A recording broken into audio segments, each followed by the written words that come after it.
သူများပြောတိုင်းရင်းရင်သွားဖို့မှမဟုတ်တာသူများကတိုက်ခိုက်လိုက်တာနဲ့ဟာဒါကဒီလိုကြီးလို့ပြောလိုက်တာနဲ့ရင်းရင်သွားပြီဆိုလို့ရှင် you're not good enough နင်ဘာမှမဟုတ်သေးဘူးပဲသူများပြောင်းခိုင်းလို့ပြောင်းเสียမလို့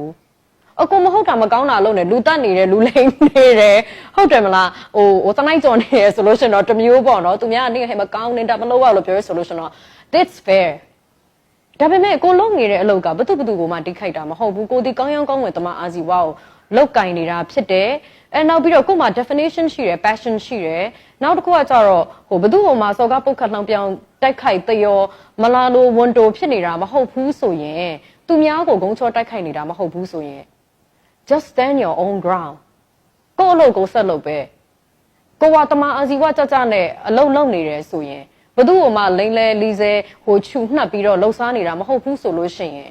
ကိုလုံးနေတဲ့လောက်ကဲအသေးအပွင့်အောင်ဘာရှိမယ်ဆိုတာကိုယုံကြည်ရဲဆိုလို့ရှိရင် just stand your own ground and do it ဆက်လုပ်ဖို့ပဲရှိတယ်